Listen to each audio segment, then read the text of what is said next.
Hello বন্ধুরা, কি অবস্থা? কেমন আছেন সবাই? কল্পনা করুন একজন কুম্ফু মাস্টার যাকে পৃথিবীর কোনো যোদ্ধাই হারাতে পারে না। না, এটা নিছকই কোনো গল্প না, এটা বাস্তব।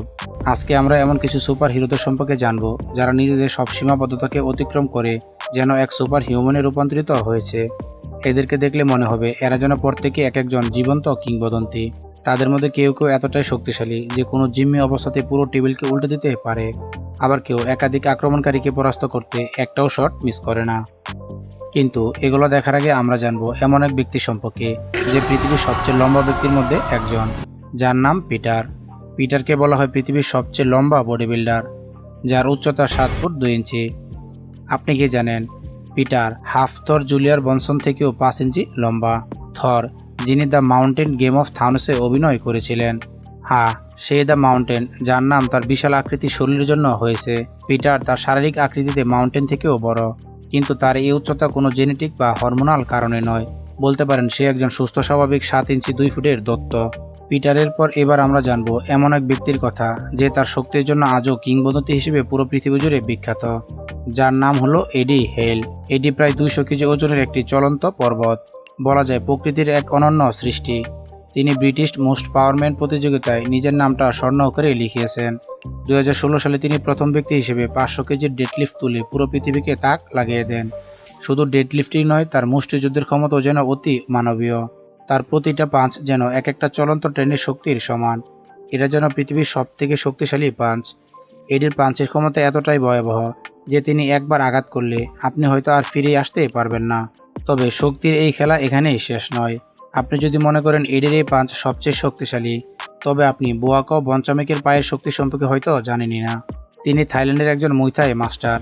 তার ধ্বংসাত্মক ক্লিকের দক্ষতার জন্য পুরো পৃথিবী জুড়ে পরিচিত। বোয়াকাও বঞ্চামেক সারা পৃথিবী জুড়ে মুইথাইয়ের প্রায় 3টি খেলার চ্যাম্পিয়ন। তার প্রতিপক্ষরা তার বিধ্বংসী লাথি এবং ডান হাতের কাছে পরাজিত হয়েছে। 73টি নকআউট এবং 241 জয় তাকে মুইথাইয়ের মার্শাল শিল্পের কিংবদন্তি হিসেবে প্রতিষ্ঠা করেছে। একবার কল্পনা করুন, বোয়াকাও 42 বছর বয়সে এখনও রিংয়ে প্রতিযোগিতা করছে এবং তার শক্তি যেন শেষ হবার নয়। তার লাথিগুলো এতটাই মারাত্মক, প্রতিপক্ষ তার সামনে দাঁড়াতেই পারে না। তিনি মুইথাই জগতের এক মহা তারকা, যার শক্তি এবং দক্ষতা তাকে অন্য এক উচ্চতায় নিয়ে গিয়েছে। চলুন এবার এমন এক ব্যক্তিকে নিয়ে কথা বলা যাক, যার শুটিং দক্ষতা দেখে বিশ্বের অন্যতম শুটাররাও চমকে যায়। তিনি আর কেউ নয়, যার নাম জাওয়ার বেলি। বিশ্বের সেরা শুটারদের একজন এই জাওয়ার বেলি। তার শুটিংয়ের দক্ষতা এতটাই প্রখর, মনে হয় যেন তিনি নিঃশ্বাসও নেন না। তার শুটিংয়ের গতি এবং নিখুঁততা দেখে মনে হয় তিনি স্নাইপারদেরকেও লজ্জায় ফেলে দিতে পারেন। তার শুটিং এতটাই নিখুঁত যে তিনি মিলিসেকেন্ডে 25 মিটার দূর থেকেও হেডশট দেওয়ার জন্য কোনো ব্যাপারই মনে করে না। তার প্রতিটা শট, প্রতিটা আঘাত তার জন্য যেন সহজ লক্ষ্যভেদ। জাওয়ার বেলির শুটিংয়ের কৌশল তাকে বিশ্বের সেরা শুটারদের খেতাব দিয়েছে। এমনকি একাধিক টার্গেট থাকার ফলেও তার হাত একটুও কাঁপে না। কিন্তু ধরুন আপনার হাতের বুলেট ফুরিয়ে গেছে, আর আপনাকে মুখোমুখি হতে হবে ফিজির মতো একজন মাস্টার প্রতিপক্ষের। ফিজি বারোজ, তিনি ছুরি চালানো পৃথিবীর সেরা মাস্টারদের একজন।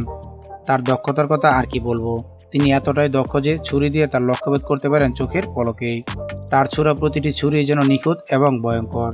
ফিজি এমন এক যোদ্ধা যে তার দক্ষতা এবং অভিজ্ঞতা দিয়ে নিজেকে অন্য সবার থেকে আলাদা করে গড়ে তুলেছেন।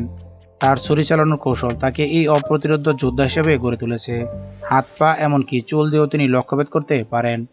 এবার চলুন মুশিঙ্গা প্রসঙ্গে। এই যোদ্ধা তার তলোয়ারের শক্তি দিয়ে পুরো বিশ্বকে চমকে দিয়েছে। হ্যাঁ, এত দ্রুতই তিনি একটি তীরের মাঝখান থেকে দুটুকরো করে দিতে পারেন। তার এই অসাধারণ দক্ষতা তাকে আধুনিক দিনের বাইকিং হিসেবে পরিচিত করেছে। তার শক্তি, সাহস এবং শারীরিক ক্ষমতা যেন অতুলনীয়। তার তলোয়ার চালানোর কৌশল তাকে অপরাজেয় করে তুলেছে। জেমস জিন, তিনি ধনুক এবং তীরের অসাধারণ ক্ষমতার অধিকারী। তিনি প্রতিবারই নিখুঁতভাবে বুলস আইয়ে আঘাত করতে পারেন। তার তীর এতটাই নির্ভুল যে প্রতিপক্ষ পালানোর সুযোগই পায় না। শুধু তীরে নয়, তিনি কলম এবং নিনজার টেকনিকেও লক্ষ্যভেদ করতে পারেন। তার এই ক্ষমতা যেন তাকে অপ্রতিরোধ্য অস্ত্রে পরিণত করেছে। এক কথায় সে নিজে একাই একটি অস্ত্র। এম এম রাশিয়ান এক বিশেষ এজেন্ট, যে আক্রমণকারীরা বুঝতেই পারে না কি ঘটছে। তার শুটিং দক্ষতা এবং লোডিং স্পিড এমন যে আক্রমণকারীরা সহজে মাটিতে লুটিয়ে পড়ে। এমনকি সে যখন বন্দুক লুট করে আপনি তার চোখেও দেখতে পাবেন না।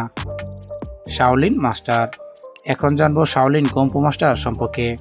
এই মাস্টার যেন অবিনাশকতার প্রতীক। তার শরীর এতটাই শক্তিশালী যে একটি বাড়ি বাঁশের খুঁটিও তার কিছুই করতে পারে না। বহু বছরের কঠোর প্রশিক্ষণে তার গাড়, শরীর সবই যেন অপরাজেয় হয়ে উঠেছে। তার শক্তি এবং এই কৌশল তাকে এক অপ্রতিরোধ্য যোদ্ধায় পরিণত করেছে। শাওলিন মাস্টারের অনেকে এমন দক্ষ হয়ে উঠতে পারে, আর এমন দক্ষতা অর্জন করতে হলে কি কি করতে হবে তা হয়তো বলার অপেক্ষা রাখে না। তো বন্ধুরা, ভিডিওটি কেমন লাগলো নিচে কমেন্ট করে জানাতে ভুলবেন না। তো দেখা হবে পরবর্তী ভিডিওতে। সে পর্যন্ত সবাই ভালো এবং সুস্থ থাকুন।